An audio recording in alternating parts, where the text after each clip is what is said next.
که د قانع صاحب د لیکوالۍ برخې ته راسه تا خو قانع صاحب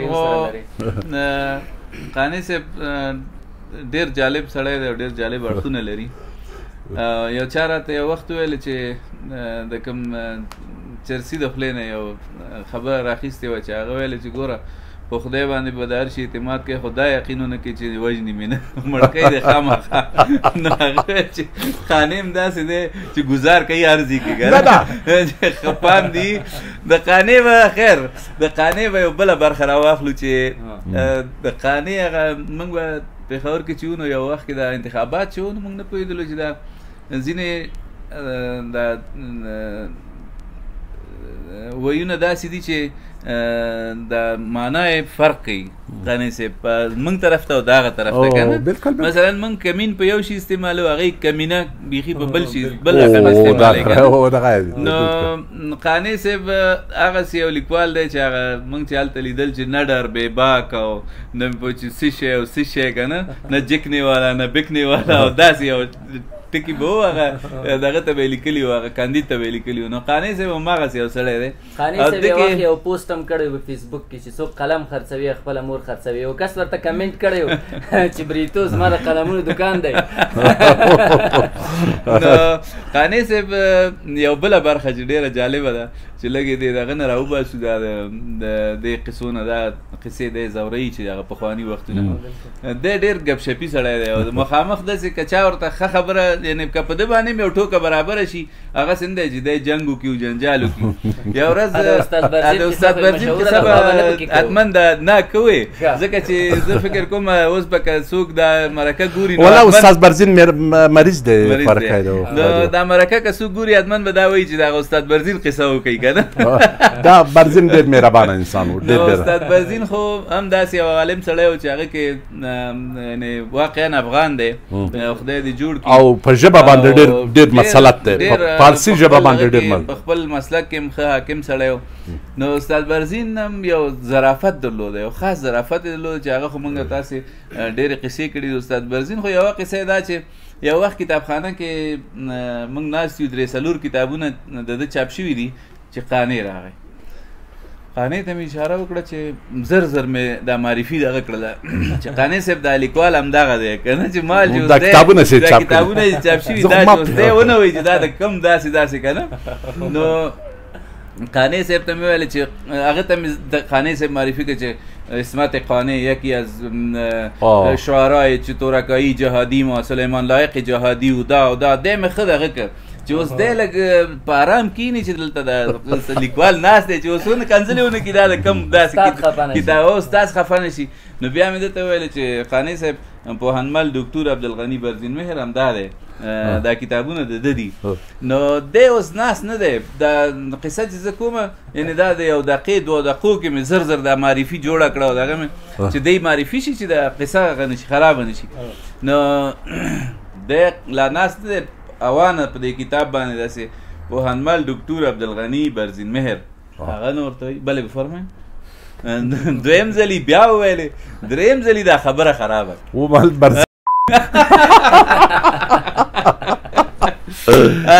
زه پیدا چې دا ظریف سړی دی او ما غوښتې چې ده ظرافت راوپرځوم. استاد کتاب یو کتاب یې لاس کړ یو کتاب یې بند کړ. نو اوس زه منتظر یم دی هم منتظر شو چې اوس خو به استاد جنګ کوي یا به جنجال کوي. نو زه اوس ګورم ده ته ګورم او هغه ته او ده ته مې داسې قهر راځي چې اوس سړی لږ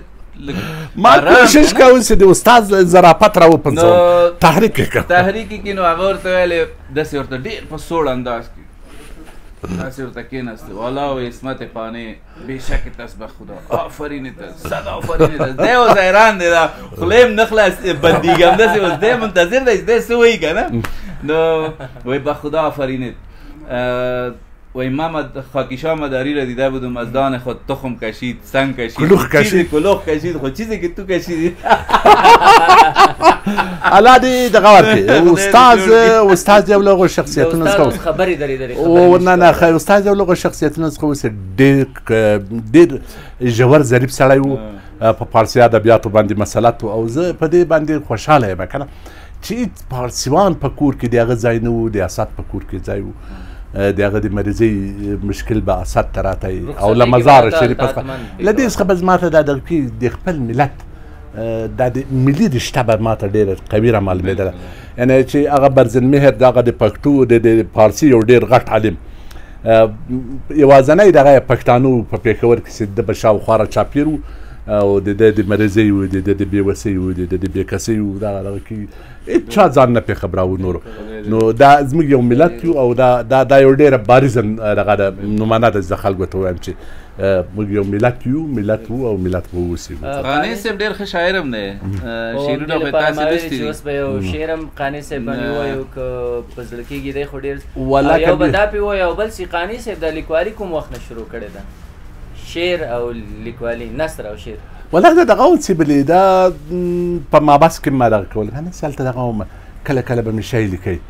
نو بیا خو د خلقیانو اول وار په دغه زه د کندهار په مابس کې دغه ومه بندي ومه دا دغه سیاسي بندیان یا د ښځو په مابس کې ساتلي وو د کندهار د سرپرزې په مابس کې یو کوچنی مابس ته چې هلته بیا ښځې به یې ساتلې موږ سیاسیان هلته ښځو ته لوستلي وو د خلقیان د پښتو سره څه جوړ وو نو ما باندې به دا په مابس کې اداري کارونه کول چې ته دا مکتوبونه په پښتو باندې راته لیکي او ما به ورته لیکل خورا خوشحاله وو په دې دغه باندې ما ته یا شم حواله کړه ډوډۍ هم راته حواله کړه او دا کتابت یې راباندې کوو دغسې به ما په پښتو لیکل لکه رئیس دغه ته لیکوالي ته تشویق شوم پسې په هغه وخت کې ډېر وړوکی وم دغسې د 1400 کلو به ونسبل بس دغسې پسې چل شوم او په دغه مابس کې مې به د مقوا په کاغذونو باندې ځینې شیان لیکل بیا به مې لوستل له خپلو نوشتو به مې خوند اخیستی بس دغسې پسې دغه شوم او لاړم ولاکه اوس خو شی لا ولاکه را سره یې د زړه سره آی ډي یې راته بنده کړې ده آی ډي فیسبوک را سره بنده کړې تقریبا یو 200 نوي شعرونه به ټول پکې له منځه تللي دي او باندې ولاکه مې یو شی په یاد وي زه کوشش کوم بېلتون خو دغه اوسې بلې دا خو زموږ دغه ده خو بیا دی اوس موزیک دغه نه موزیک دغه ده خو هغه وخت کې د بېلتون په سندرو کې خو د به تبله والا مارمونیا دغه د رباب والا نسته بیا رباب والا شهرت هغه به دغه را سره کوله ننګیال صاحب د خدای ولري راته د قانع صاحب هغه د پارلمان شعر ډېر مشهور شوی و که نه والا هغه خو ودغه کېږي راځي خو لیکن بس راځي د پارلمان اوس خو دا ګند دومره ګند دی که نه د ملت متیقن دی چې دا پارلمان ګند دی راځي یو بل ګند ته متوجه کړو چې دا د ملت ذهنیت خو ډېر دی چې دغه ګندګي امریکا راوستلې ده او دا دغه کړې ده نو په دا یوه ګندګي باندې یک نواخته څه مه وایستې دا بلې ګندګۍ ته متوجه کړي چې د ملت په ذهن کې کښېني هغه خیر که تاسو غواړئ چې راته ووایستئ زه به څه تقدیر څه سرنوشت څه انتقام دی د ژوندون سهار مو څنګه تور ماښام دی دا چې ټوله د مرګي په خوب ویده یو اړولی مو پر سر د زهرو جام دی د قانون کور بې قانونه مسخره ده د ملت کور د ارزال و ازدحام دی داسې ډېر دغه و دا خو تقریبا یو د 50 بیتي دغه ده هجومنامه ده خو دغه څه مې زده وو چې ستاسې فرمایش ته مې دغه وکړه اوس هم د ملګري تاسې دوی سره راټولېږي همغه د بېلتون سندره ولې نه هغه نه وایي دغه هغه خو دغه وایي نه تر هغه د در محمد خان لوګري سندره وه خدای دې زموږ ټول مشران دغه کړي دختره دیدم گل بادام دستمال چې دندان سفید پنیر خام دختره دیدم به کوته خیل تحفه میبرد به خسرخیل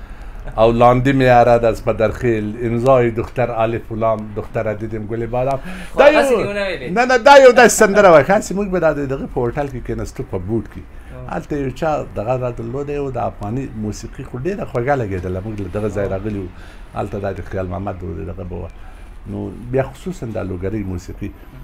چا ما ته کیسټ راوړې وه له کابل څخه د در محمد خان لوګري او دغه به ما بیا هلته په فرمایش ورچوله چې چا به ډوډۍ خوړله په رستوران کې بیا به نو د هغې فرمایشات هم دغه کول غږول د سموه نو دې سندرې چې زما ډېره دغه وه مینه وه ځکه یو وطني مستي پکې وه یو وطني عشق پکې و دختره دیدم د افغاني خټینو کوڅو دغه د هغه غلچکۍ مینه ده و داسې کله کشک وکړه و سترګک موسیقي کله کشک و سترګک و بس هغه خټینې کوڅې وه د خاورو بوی به هلته راباندې راولاړ شي نو بس د دغه څخه ما به په یو بل انداز باندې سندرې څخه زیات خوند اخیستی کله یې به مې پکې ولیدی لوګر به مې پکې ولیدی زابل به مې پکې ولیدی غزني به مې پکې ولیدی او دا دغه سره ډېر د هغه قانع صاحب اوس خو د کلاکشک او د کلیو د مینې خبره هم راغله ته هم په ژوند کې داسې خاطره لرې د مینې ولا یو وخت هغه وم که نه ما به مور ته اوبه راوړلې مور ډېره راباندې ګرانه وه سخته ډېره راباندې ګرانه وه حتی د مور هغه زموږ تاسو کمیسونه خو دي یا کوچیاني کمیسونه دا به ما ورته مینځئ موږ بیا کله کله دا دغه خو تاسې اوس په بل شي باندې مینځي دا جامې زموږ په ځای کې دا د جامو مینځلو انداز داسې و چې په ډبي باندې به م وهله که نه استوباړی به و په دې به م وهلی و کالو مینځلی و زما د مور کمیس ډېر ګڼ و تقریبا هغې به 11 ګزه کمیس کوو دا هغه باندې بیا به یې چون به م راچولی نو دې به بیا ډېر سوباړې غوښته ډېر ډبي به یې غوښته چې ما په دې ډبه د مور کمیسان دواړه کمیسونه به مې وړلو او هلته به مې مینځلو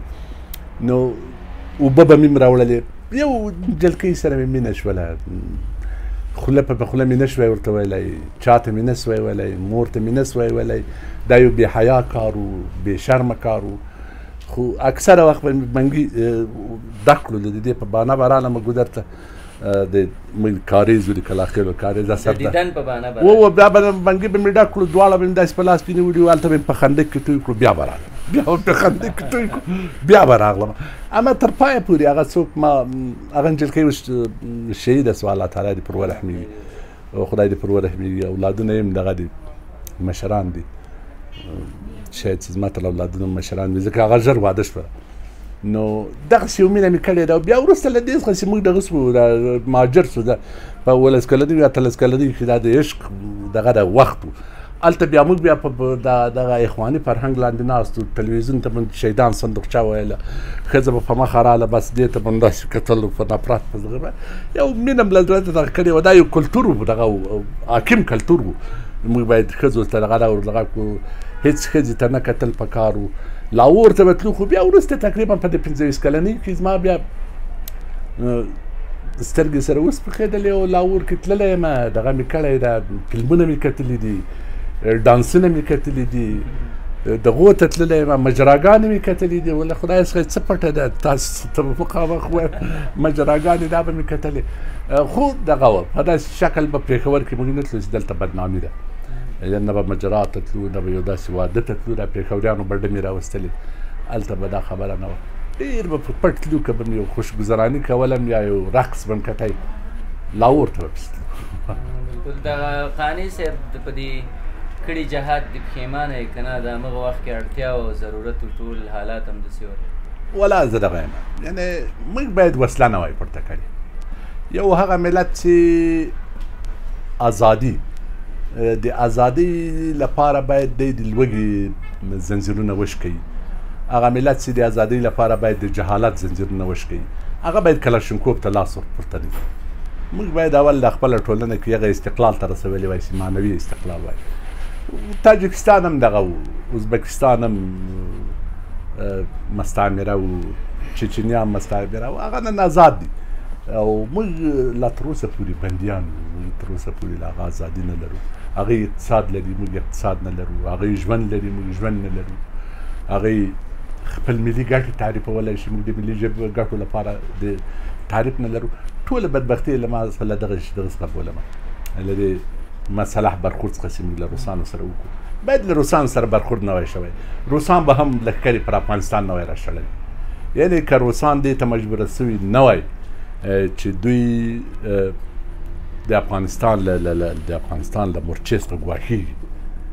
د مرکزي اسیا ګواښي ابدا حماقت داسې حماقت به نه کوو روسانو چې دلته لښکرې راودغه کړي او دونه یو بربنډ اقدام وکړي د دغه باندې د خپلې پرستیج یا په اصطلاح د برقدرتي پرستیج کیسه داسې په یو بربنډ تجاوز باندې قانع صاحب زه دې کې تاسو سره اختلاف کوم بالکل اختلاف ستاسو حق دی وجه دا ده چې نړۍ وخت په وخت یوازې موږ نه بدلیږو یا یوازې د افغانستان خبره نه ده افغانستان په نړۍ کې یو ورکوټه هېواد دی نو په نړۍ کې چې څه کېږي ضروري ده چې موږ به هم هغسې کېږو نړۍ په هغه وخت کې لکه اوس یو سړی چې وایي چې ظاهرشاه والا ډېره ښه پاچاهي کړې ده ډېر امن وه هغه وخت نړۍ امن وه هغه وخت په نړۍ کې اسامه بن لادن نه و ایمن الظواهري نه و یا داعش نه و یعنې دا مفکورې په هغه وخت کې نه وې ځکه ظاهرشاه حکومت امن و اوس خبره ده چې په هغه وخت کې چې د روس دلته حمله وکړله نړۍ ټوله نړۍ همدغسې په یو تحریک کې وه متحرکه وه مثلا راځي او ځای نیسي دا کلتور شوی و نو موږ هم مجبور وو روس خو ګلانو سره نه راغلی چې موږ به ورته غاړه کې ګلان اچول روس ټوپک سره راغلی او موږ هم مجبور وو چې ټوپک واخلو هغې هم تعرض کړی او موږ هم مجبور وو چې تعرض وکړو اوس نړۍ لکه اوس موږ ولیدل یو وخت کې طالب داسې و چې مثلا چای نوم نشو اخیستلی اوس همدغه طالب چې هغه چای نوم نشو اخیستلی بیا دلته ما ولیدل یو مجلس کې زه ناست وم یو ډېر غټ سړی د حکومت ډېر غټ سړی ډېر خوشحاله و خوله یې نه راټولېدله چې ما طالب سره بېګا په وټساپ خبرې کړي یعنی ما دا فکر وکړه چې دی څومره خوشحاله دی چې دی طالب سره دا اوس دته یو غټه خبره ښکارېده چې ما طالب سره ډېر ما زړه کې ویله چې داسې کوي خو موږ هر ځای ته تللی شو بیا خو تا نه موږ ډېر ښه یو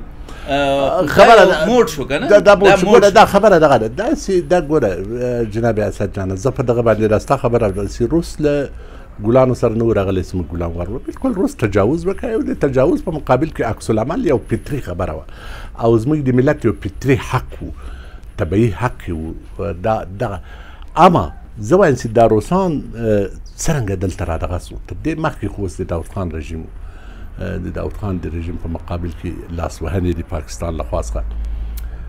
یا د کمونستانو دغه حماقت دا دومره دروند حماقت چې دوی وکړو دا د ثور اوومه کوده تاسې او ډېر به دغه امین به چغې ویلې چې موږ یو نوی تف انقلاب وکړو په ډېر کم وخت کې مې دغه د اردو په وسیله باندې او میر اکبر خیبر پر دغه شي باندې ووژئ خوراکی هغه وایي دا ټولنه نه ده مته دې ته یو مذهبي ټولنه ده جوړه نه ده تاسې مه کوئ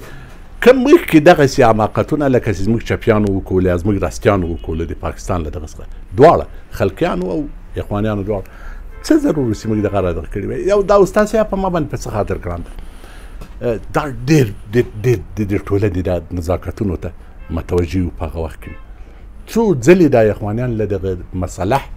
قیام سره له داود څخه د په شا کړي دي ما ته یو وخت کیسه کولی چې دغه راته راغلی و چې دا ډاکټر صاحب عمر نو هغه په بدخشان کې د دغه لپاره د قیام لپاره پورته کړی و وایي دا ما داسې د کابل کې د کوټسنګي کې پخوا دا قلاګانې ورته ویلې دا قلعه خاطر ده دا قلعه پلانی ده دا نو یې تر لاس ونیوی او د قلعه کاشف ده دلته مې بوته د هلک ته مې دغه ورکړی چې موږ د رژیم سره برخورد مسله برخورد دا زموږ کار نه ده او دعوت ته باید موږ دغه وکړو خو بدبختانه له پاکستان څخه دغه شی هڅول کېدی مثلا په لغمان کې مولوي صاحب حبیب الرحمن شهید و په څه شي باندې و په مقابل کې هم نه ولورېدی داود د رژیم په مقابل کې مړ شي په لغمان کې دغسې قیام په پنجشیر کې دغسې قیام په د پکتیا په زیړوب کې داسې قیام دغه ټولو زموږ ملا راماته کړله او د دې لپاره د پاکستان د مداخلو لپاره ټیسټ دغه و که نه پاکستان اول وار ټیسټ کوو چې دلته څرنګه دغه کېږي ټیسټ دغه باندې ټیسټ یې وکړو چې ولا دلته خو دغه کېږي کامیابه ده او هغه ټیسټ دوام پسې ورکوي صاحب من کمونستان چې راغلو خو نو ملت ته هېڅ چا قناعت نشوی ورکولی شي دغه رسي بلې دوی اوضاع تر دې ځای پورې راوړه چې بالاخره روسي دا روسي لښکرې راغلې او د روسي لښکرو په مقابل کې ما د جهاد خبرې څخه انکار نه دی کړی دا وخت موږ دغه و لیکن بدبختي زموږ په دا وه میر مشکتي جنګ کړی و له انګریزانو سره هېڅ کله پاکستان ته نه ولاړی د انګریزي استعمار دغه ته نه ورغی پسې راتېر څه میر مستدي خان کړی و دغه د ملا مشکي عالم جنګ کړی و محمد جان خان جنګ کړی و هېڅ کله دی راولاړ شوی مشاور یې نه پنجابی و او نه د استراحت بیس په پاکستان کې اوس موږ خو داسې جنګ وکړو چې د امریکا او د روس سره دغه و په خپله باندې پاکستان د امریکا یو دغه وه نړیواله زمینه مسایل دغه موږ باید له دې زمینه سازي څخه بیا دغه د اسامه ټیسټ د اسامه د القاعدې د جنګ ټیسټ بل ځای نه کړی په افغانستان کې کړی پاکستان کې به دغه و بیس و په پاکستان کې ډوډۍ وه په پاکستان کې بانکي اکاونټونه وو په پاکستان کې د پیسو د کمونیکیشن و د تګ راتګ یا هغسې دغه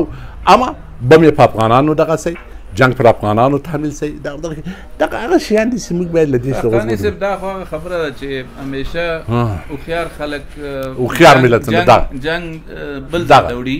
او ساده خلک یا کمعقل خلک کور ته راوړي دا خبره ده دا به موږ ومنو چې زموږ سیاسي شعور ټیټ دی موږ همیشه پردي جنګونه خپل ځان ته دا خبره زما دغه ده زه یو بله خبره دې سره یو نږدېوالی به ورکړو چې تاسې د اختناق خبره وکړه که نه چې داسې یو بد حال و داسې و داسې و داسې و یعنې دا همغه وخت و چې همیشه موږ زموږ ذهنونه جنګي وو زموږ ټولنه جنګي شوه زمونږ ټول هر څه کلتور هم جنګ شو که نه بلکل اوس هم څه موده مخکې زمونږ د هېواد کې داسې یو حالت راغی چې ډېر مشهور خلک مثلا ترور شول ډېر لیکوالان شاعران تاسې هم په دې کې لاړئ او څه وخت ځان هم زیرغوټه مو وهله اوس خو خدای فضل دی فضا لږ ښه شوې ده نو تاسې یو څه وخت لاړلی هند ته لاړئ بیا ما که ستاسې به لیدلی ما یو پوسټ هم وکړه چې قانع نه دی تښتېدلی راځي بېرته خلکو ولیکل چې قانع هم لاړ او داسې دلته یو قسم د زمونږ چې پاتې وو زمونږ د ملګرو په ذهن باندې بد تاثیر هم وکړه چې ولا قانع صاحب پورې چې لاړل نو دا خو مونږ هم په لکه چې په دې نمبر کې راغلو که نه نو ما بیا ولیکل چې قانع صاحب نه دی تللی قانع بېرته راځي او هغه ټپه څنګه ده چې غږ وکړه او که څنګه جانانه خلک دلته زه ولا دغه ما ته خو یو خو دا حالات داسې وکړه ارام احساسوئ نه دا ارامي له کومه ده وروره د ارامي دا اوس هم ولاسې د خپل کلي سره زه خبرې کوم دا تاسې دا اوس خبره راته وکړله د لغمان دې حالت کې به موږ څنګه ارام سو موږ تاسې خو د دغه مدعیان نه یو چې له جنګه ډوډۍ ګټو او په ژوند هم له جنګه ډوډۍ نه ده ګټلې دا کتابونه چې ګورې دا ستا د اولادونو د روزۍ ستړي دي زه هم په همدغو کتابونو په ورکو کې به مې ډوډۍ پیدا کوله منډې به م راوهلې تر دغه پورې دا 40 کلن دغه موږ ټوله داسې وو زه اصلا هند ته په دغه خاطر لاړم چې د نیرو یونیورسټۍ هلته د دغه لپاره که نه دا د ماسټر ډګري لپاره یا د ماستري لپاره یا د دغه د ما ته یو کال دغه راکوي چانس یې راکوي او د هغه سره هم دغه نو دغه په داسې حالت کې راغی چې هم دلته وضع اختناقي شوه او هم هغه د نیرو یونیورسټۍ دغه و چې په اصطلاح باندې بورس دا دواړه په یو وخت کې سره مساعد سو نو زه شکری چې دا 3 ورځې کې بېرته لاړ شم دورې ډیلي ته څو پورې مې دا د ماسترۍ له دې دغه څخه دفاع وکړم هغه کې لیکلی هم دغه انجمن ترقی پسند مصنفین باندې مې دغه کړی ده د دې د ادبي شاهکارونو د اثرګذارۍ په دغه باندې هغه د ماسترۍ تیزیس هم لیکم له خیره سره قطعا دغه نه وه اوسۍ ده درسته ده دا خبره دلته وضع ترخه وه تیزیس هم په اردو کې لیکلی یا اردو کې مې نه ده لیکلی او زه کوشش کوم چې هلته په اردو باندې وژباړم اردو کې څوک بل څوک کار راسره کوي یو دغه ده نو هغه دا خو بیا چاپ هم کوو حتما بیا ته چاپوو دلې به راوړو نو هغه بورس هم دغسې دی چې ډوډۍ هم ورسره راوځي موږ چې چیرې ډوډۍ وي هلته خو بیا ځو چې دغه کېږي څو